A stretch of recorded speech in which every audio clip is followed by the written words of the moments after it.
And I have to admit, I missed the boat on it. Wasn't. All right, it was nice to meet you. But it's funny because I have a daughter who's 8, and she's into pretty much every special iteration of the show. Whatever, we watched a lot of it. It's not a terrible show to have to watch with your kid, and mostly because of the music, right? I think that's what drew me in there. Can each of you kind of talk a little bit about your any sort of musical background you may have? Yeah, I mean, I most of my musical background before working on Phineas and Ferb was just like being in chorus in like high school and stuff like that. And then I've now had to sing a lot for a lot of different things that I've worked on. So working on Phineas and Ferb has definitely taught me a lot about music and a lot about what I can and can't do as a singer. It's very impressive hearing Vince sing as Phineas too, I will say. Thank you. I came from a musical theater background. I did a few cast albums, one of them with Louisiana's own Harry Connick Jr.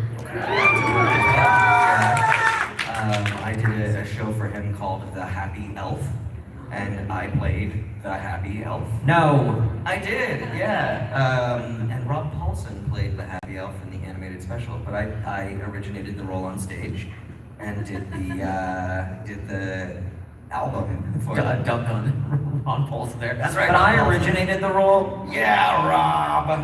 Rob, he did the animated thing before me. The show was there before.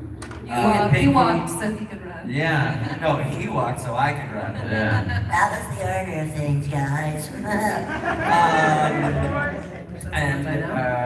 I love now that they occasionally let me sing as Ferb, as opposed to always across the board having someone else fill in, because historically that's been the case. Is they've had like Danny Jacobs sing for him or someone else, or even I think Dan has done some Ferb sing voicing as well. So yeah, I'm just really excited that they're now letting me do little bits and bobs for the new stuff. That's pretty cool to me. And I mean, I started out as a singer, always got into acting just sort of as a vessel to get my voice out there. And so it's very full circle with the new seasons, me getting to write a bunch of the music for the new show, and that's been really exciting and fun. The music, iconic. If you get a chance, jump onto Dan Povenmire's TikTok, and a couple days ago he posted something that's really cool. It's got her and Allison and Baraka, a singer, doing some harmonies in the studio. So as far as the music goes, it's actually really cool to get that sort of behind the scenes look. A little sneak peek. Yeah, I love that stuff. Olivia, sticking with you for a second. I mean, your music, your singing made it into Love Actually. Yeah. Is it true? Because I've heard that they thought you were too good. Oh. I think he was just being extra nice by saying that, but there was a little bit of truth to just doing some post-editing to, I don't know, I guess straighten out some of the runs I was doing and add extra breaths, because they were worried that no one would believe it was a 10-year-old singing. It's all that karaoke training. Yeah. We don't talk about my karaoke. I have karaoke trauma. Was you Alan know Rickman? this. You know this, David. Was Alan Rickman just blown away by it? He was like, we have to stop her. She's too good, Potter. Her singing. Her singing is too good.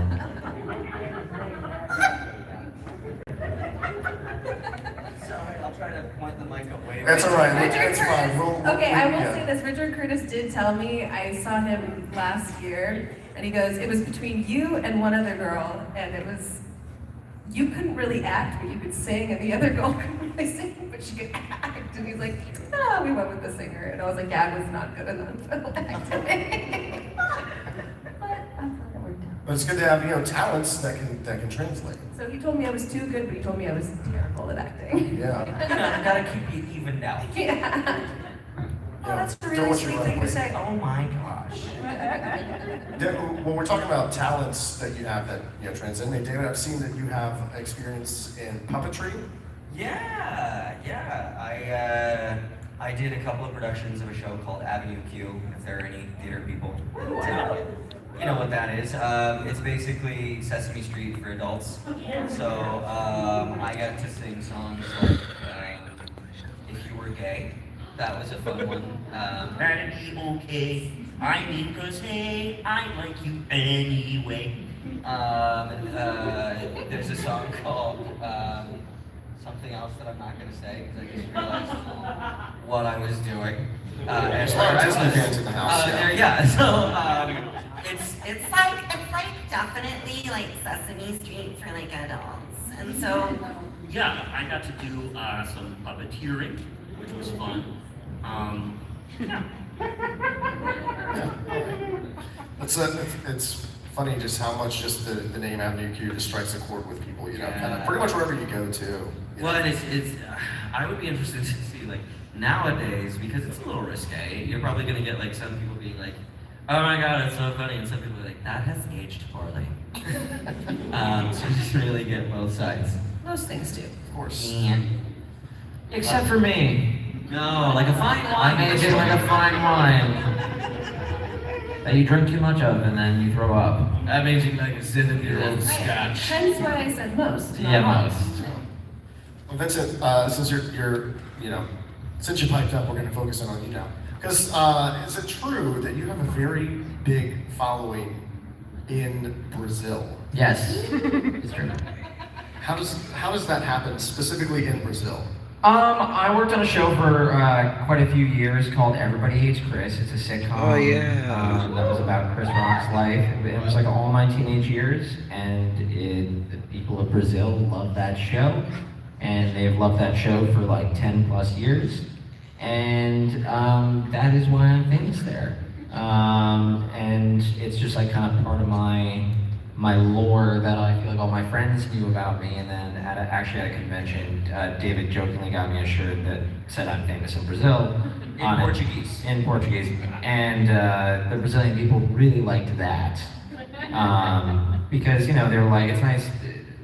They have very passionate fan bases about a lot of things that they love there, and usually people don't interact with them or communicate with them or acknowledge it. And so, yeah, it's been nice having such a close relationship with people in Brazil because I've been down there a couple times last year, and I don't have any plans to go back anytime soon. But like I've done some Comic-Cons there and Disney. It's the crimes that you've committed, right? It's the crimes. And D23 was down there this year for the first time, which was great because I got to promote stuff for the new season of Phineas and Ferb, as well as be in Brazil, where so many people just know me from my work in general. So it's really nice. Everyone has been wonderful down there, and I can't see a world where that country is not a big part of my life going forward now. It's just been quite an experience for sure. there's a regular Backstreet Boy down there. Yeah, quite famous. It's wild the twists and turns your life takes. Since we were in Lafayette, I've got to ask the three of you, are you aware of what the Cajun Holy Trinity is? Have you heard of this? Does it have to do with food? It does have to do with food, you're correct. Jambalaya? Well, it's Crawfish boudin. Oh, celery so onions will kill me. and bell pepper. Okay. Onions. Oh, and the onions would kill you, so good. Yeah, So I'm glad onions we're and talking garlic. about this. They make me violently ill. Okay, well, good to know. Well, then there's a lot of Cajun food you're going to want to steer Stay away from. away from the Holy Trinity. Yeah, really, those are three crucial ingredients in cooking down here. I want to know if the three of you had to reach consistency, whatever word I can't think of. Right now. Consensus. Consensus, thank you. What are the three crucial ingredients needed to make an episode of Phineas and Ferb? You're looking at him.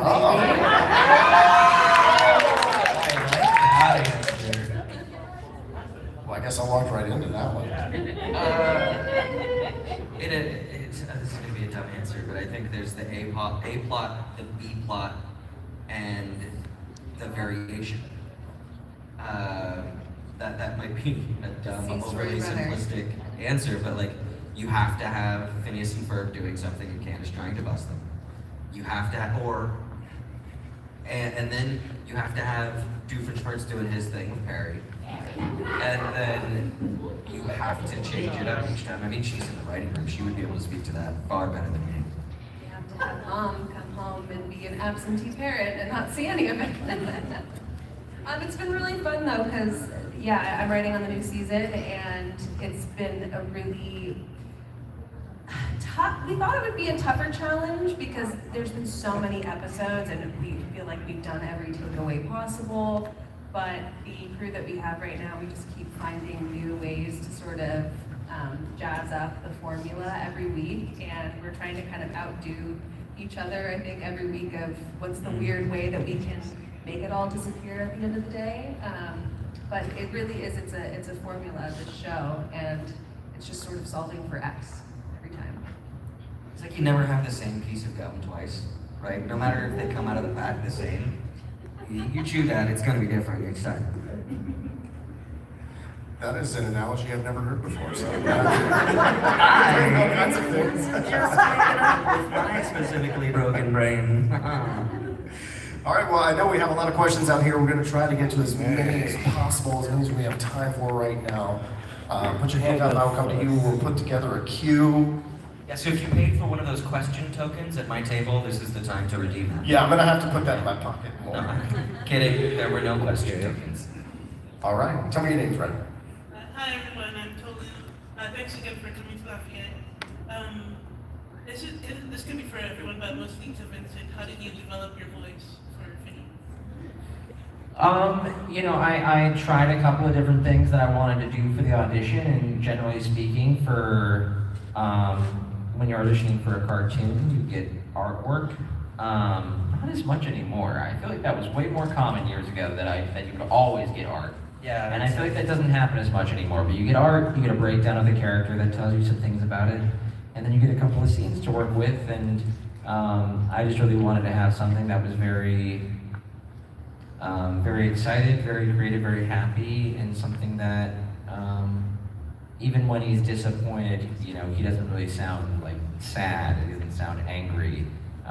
He sounds like he's problem solving, you know, he sounds like he's disappointed because he hasn't figured out the new exciting angle yet, or something like that. So I think that ended up working out pretty well, and luckily they, you know, Dan and Swampy, the two creators of the show, really liked what I had done, but they had a lot of trouble casting Phineas, and they cast another actor to do a lot of the pilot originally, and they still were not happy with it, and then they finally found me. After 6 months, I had auditioned for like 6 months. I had auditioned multiple times. And like 6 months later, they were like, hey, come back in and try to do the pilot.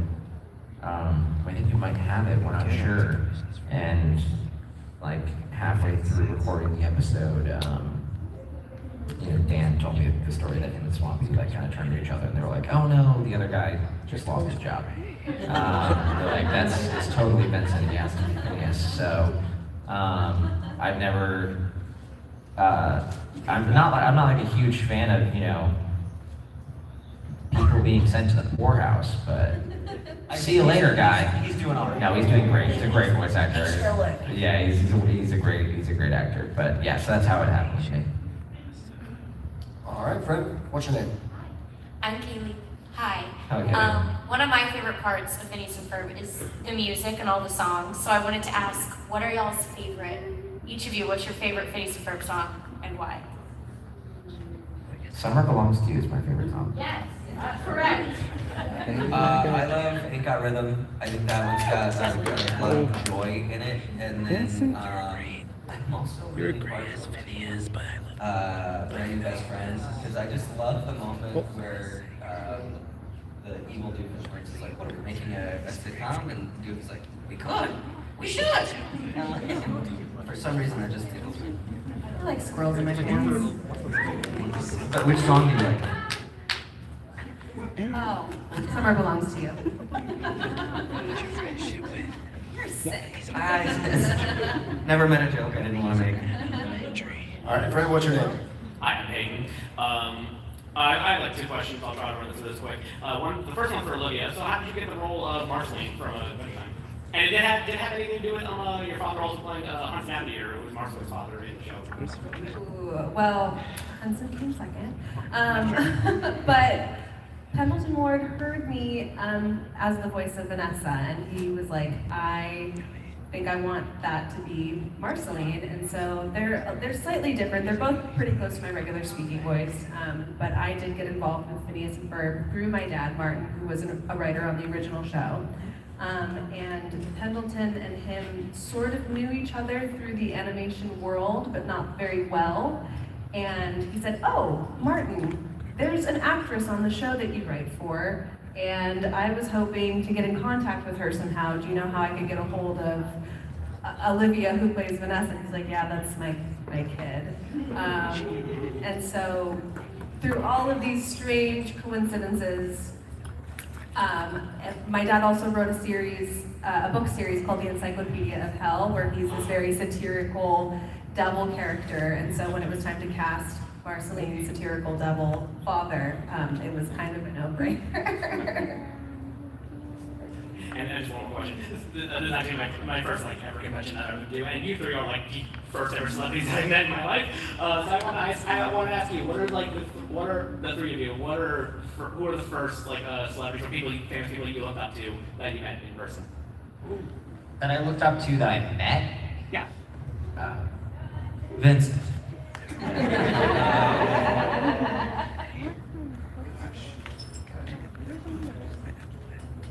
Honestly, it might be Harry. Working with Harry and doing that show was a lot of fun. So that's probably, at the very least, that's the first celebrity that I respected that I got to spend any meaningful amount of time with. The only thing that's coming to mind is when I met JC Chazé from NSYNC, and Oh, yeah. I was starstruck, and that's my first memory of meeting a celebrity, but I don't... This was like a week ago. This happened 10 days ago. That was most impactful to me when I was 7, so yes. Yeah, mine might be Chris Rock, because I was a teenager and I had seen his movies, and he was in Madagascar at the time too. And so You should tell them a story about Sam too. Oh yeah, I mean, obviously I've definitely met and worked with some very, very famous people in my life, which has been great. But I got one day on set of shooting Every Age Chris. This was in season 3 or season 4, so I was 16, maybe 17, and my showrunner at the time, his name's Ali.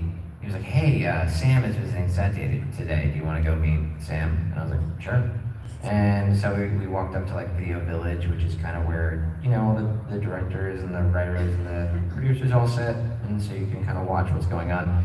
And there's this tall man. He was watching I could only see him from behind. He was watching the footage, and Ollie was like, "Hey Sam, meet Vincent. He's one of our regulars on the show. He plays Greg." And Sam turned around, and it was Samuel L. Jackson.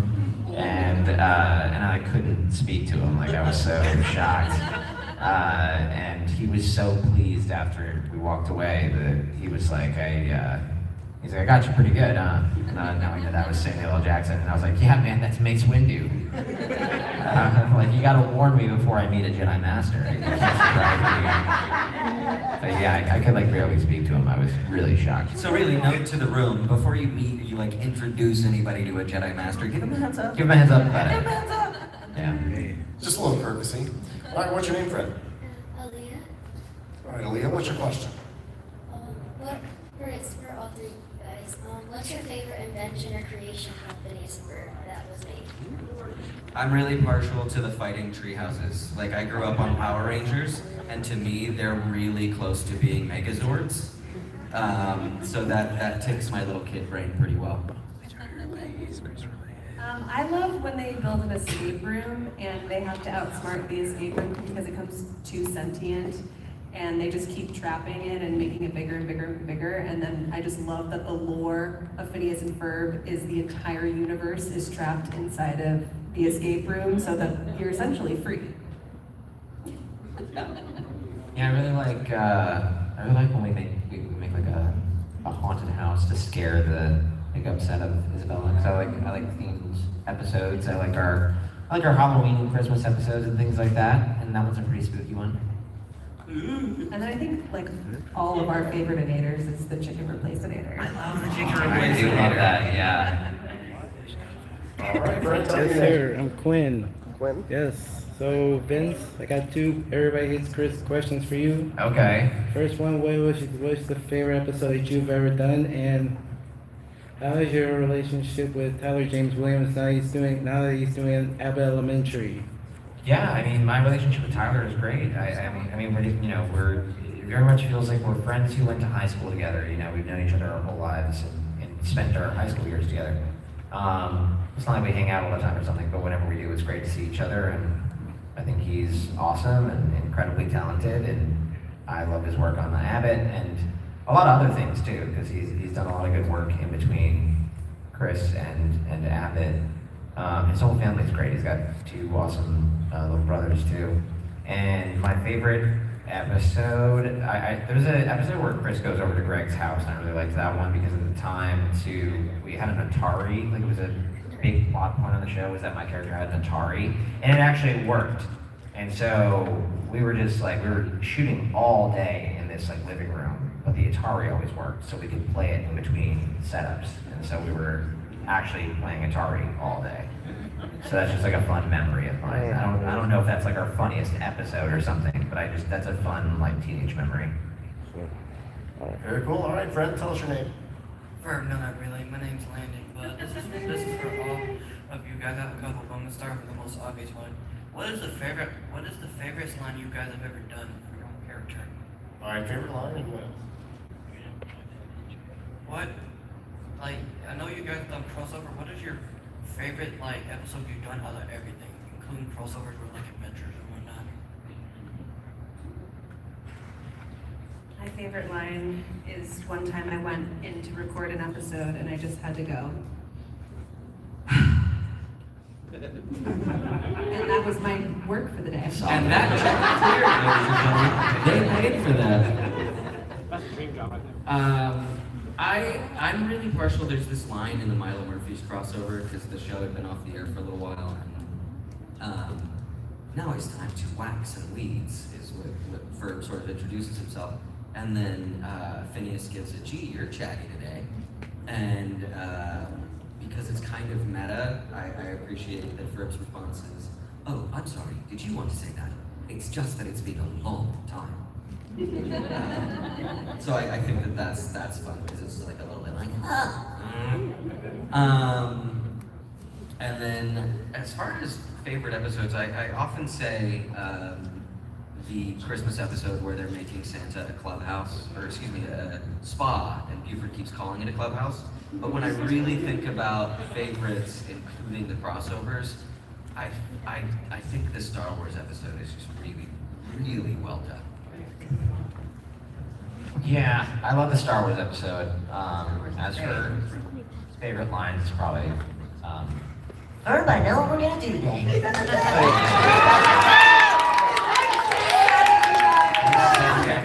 Okay. Except the thing from the yeah. Okay, Vince has been coming into the writers' room a lot lately, and we do table reads of the new scripts, and everyone, the second he starts reading the lines, everyone just goes, oh my god, it's like he's really here. I'm like, how come you guys don't do that when I'm reading my lines? It's so unfair. all right, Frank, tell us your name. Lily. Oh. So I bet it's fun working on Phineas and Ferb. What was a line you guys had that it took you a while to do because it was too funny? You couldn't stop laughing.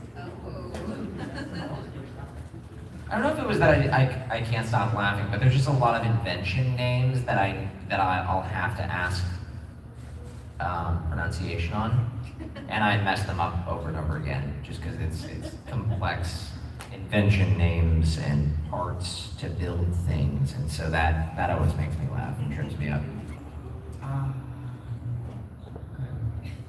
Well, if you go and watch that TikTok that Dan just posted, it's for a upcoming song called Stabby Barf Pain, and we had to record these very intricate 3-part harmonies that we really needed to take quite seriously. And so when we were going through it, we're like, okay, so at this bar here, and just going through, but having a very serious conversation of, so when you come in with stab and I come in with barf, and it's just like, what are we saying? And like there was things where she's like, okay, so back at bar 15, but we're like bar 15, like I'm like, what is my job? It's the silliest thing in the world. I don't think I've been hit with any laughing fits, but I've been going in and sort of shadowing Swampy for voice direction, so I've been able to see a lot of our different cast come in and do the thing. And recently, there was something that actually just was like, she got hit with the giggles, and it was so charming to see as she was trying to get through the lines. And we had to take a mini break to reset, because sometimes if you get hit with the giggles, you just don't stand a chance unless you stop. All right, Brent, tell us your name. My name is Maddie. All right, Maddie, what'd you think of them? Okay, so I'm sorry, but all of these are for David, but they kind of connect. Okay, so when they were in the casting room for Ferb, did they ask, like, if they wanted you to sing? And why did they not have Ferb sing a lot in the show, especially as himself, you know? Because, like, Phineas sings as himself a lot of the times, Vanessa sings as himself. Ferb kind of morphs with everything. Is that for the bit? I think it's a part of the bit, yeah. I mean, it's a really cool device, I think, just narratively, because then you can essentially make him an infinite musical resource. You can have anybody singing in that voice, or in a voice for him. So you can utilize the character, it's still in the show, but then You could be a baritone. yeah, like, or super deep bass, or, I mean, you could have him do some sort of countertenor soprano song if you really wanted to, and that just gives you a world of options. Because Ferb is so multifaceted. Yeah, and then, like, the team got to know pretty quickly that I can sing, and we even did this reading of a movie that Dan and Swampy wrote called Dick the Musical, about Moby Dick. And I sang a number of the songs for that reading that we had a really, really great cast assembled for and things like that. So, I don't know, I think it was just something that they were like, oh, this really works as a device. All right, Fred, tell us your name. I'm Jarell, and I have a question for Olivia. So out of all the songs in Adventure Time that Marceline sang, which is your personal favorite? Ooh, you know, it's depending on my mood, I would have to say, but I think my top two are probably Everything Stays. I do feel that just really encompasses, I think that song means so much to Marceline, and therefore it means so much to the fans, and it means so much to myself as well. And I like one of her newer songs from Distant Lands, Woke Up, because she always claims to be a rocker chick, but all of her songs are like folklore lullabies, and so that's the first one that she really rocks out on, so that was fun to be able to do. Folklore Lullabies would be a good band name. Yeah. Noted. All right. Welcome to the stage, Olivia Olson and Folklore Lullaby. I can hear it now. All right, tell us your name. My name's TJ. Hey. Okay, so obviously one of the main things we love about Phineas and Ferb are the characters. So my question to you guys is, aside from your own characters, who would be your favorite character? I'll bet you a domino. I mean, how do you not love Perry? But that feels like a cop-out. Yeah, I like the Doctor Doofenshmirtz a lot, just because he always has his tragic backstories, and he monologues a lot, and that seems both fun and stressful as a voice actor to monologue as much as he does, and that seems fun. It's a tie between Buford and Candace. I Buford's always think you know, Buford, he has those little zingers, but I think Ashley is such a fantastic comedic actress. Go on, kid. I love how aloof Lawrence is. Like he is just a beautiful little bubble floating through life. Real trophy husband. Just enjoying, like, everything's fine, sweetie. Yeah? All right. Didn't hit the air. Used to watch that when I was a boy. All right, Fred, what's your name? My name's Cinder, and my question is that, this has like nothing to do with Phineas and Ferb. What is your guys' favorite, and question everyone, what's your favorite video game and or fighting game? Because fighting games are my hyperfixation. I wanted to know if you guys played any. I don't play fighting games, but my favorite video game is Skyrim. Like of all time. Boy, howdy. I really love the Sony Spider-Man series. I think that Yuri Lowenthal is doing god-tier work in those games. And as far as fighting games go, I think the last fighting game I played with any sort of legitimate effort was going through the like borderline campaign mode on Super Smash Bros. The one on Switch. I don't know which one that is. Oh, okay. Yeah, dummy. The whole room just lit you up. But then, outside of that, I did play some Injustice, and I enjoyed playing that with my nephews for a little while. You're asking the wrong girl, I don't know. GTA doesn't. Have you heard of this like Candy Crush? Candy Crush? If punching a hooker in GTA counts, that's all I've done. Sorry. You logged in, you did that one thing, and then you turned it off. Yeah. That's a fishing reference, right, Olivia? Yes. A fishing reference. All right, we got one way in the back. What's your name, friend? Hi. I don't know where the microphone's supposed to go. Let me try to figure this out. Hi. Hi, my name is Rex. Wow, I'm talking to y'all. Hi, hope y'all. The question that I have to ask is that, what is y'all's favorite like type of music genre, artists, things that are even in y'all's rotation? I came in late, so I don't know if this question's been asked yet, but just kind of emphasize what some of y'all's favorite music and what inspires y'all to do what y'all do. Thank you. And I love a good jazz singer, blues singer. That's definitely what I grew up listening to, and we try to copy and emulate when I was a kid, and I think that's what really sort of led me to voice acting in general, was trying to sound like Ella Fitzgerald and Billie Holiday. So I owe a lot to them. I grew up on classic rock and country music and musical theater, pop as well. So now I primarily listen to like old library stuff that I've had for years and years and years. Every now and then I'll grab something new, but it's fairly rare. Yeah, probably a variety. I guess 60s and 70s stuff is what I grew up listening to the most. So, like Beatles, Eagles, Stones, Doors, stuff like that. Now I listen to a variety of stuff. Yeah, like Run the Jewels, Kendrick, Black Keys, stuff like that. Whenever I get in the car for the radio, though, if I'm not going to choose my own music, I put on classical. You do. I noticed that the other day. Yeah. All right. And what's your name? Hi, my name is Chikati, and I don't know if this is your first time in like Lafayette or Louisiana, but I wanted to know like if you've had any local food, like what's your favorite? Nighttown.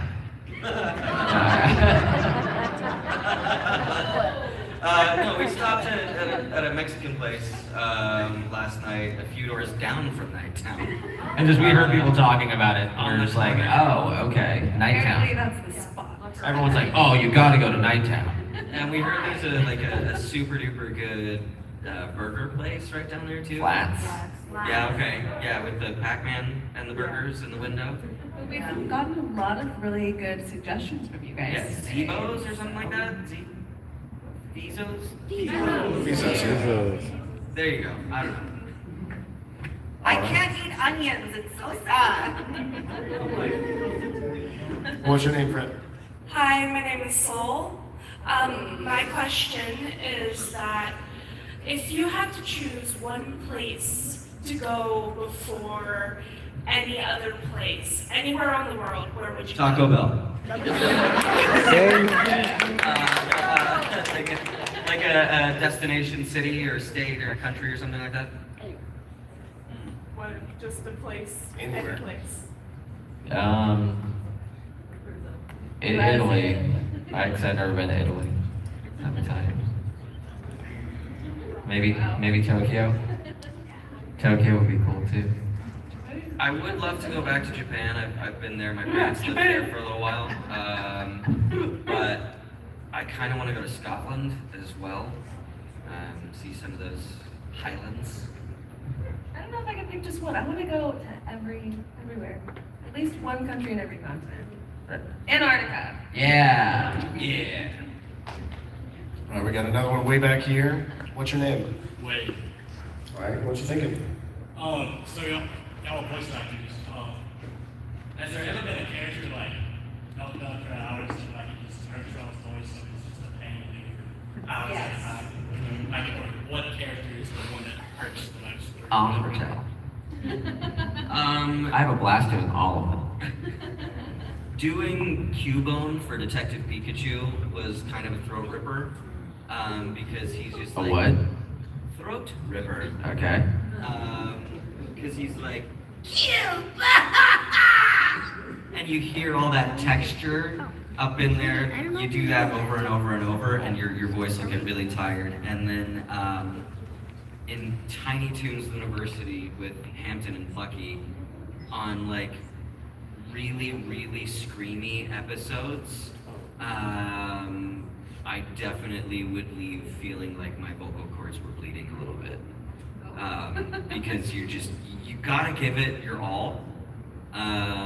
Otherwise it just doesn't translate. And luckily, or unluckily, depending on which day you ask me, we're not generally booked back to back to back to back to back to back to back. So my Tiny Toons sessions were usually toward the end of the week and in the afternoon. So I was generally well positioned to heal through the weekend, or at least overnight if I had something the next day. Marceline, we would always do the songs at the end of the day, and I would be doing demon screeches for hours, and then I'd have to go sound pretty, and that was just very hard to do sometimes. All right, and I think we have time for one more. Tell us your name, Fred. I'm Abigail, and I had a question for David. What's your favorite musical of all time? Oh, of all time? Goodness. Wow.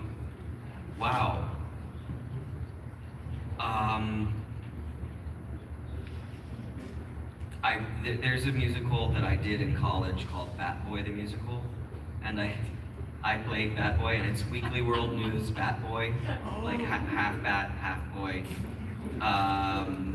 I loved doing that. It was so much fun. But then there's this other musical written by Kuman and Diamond, who did the music for a show I was on called Ridley Jones on Netflix. And that show is called The Noteworthy Life of Howard Barnes. And it's about a guy who gets trapped in a musical, which is really, you shut up, you.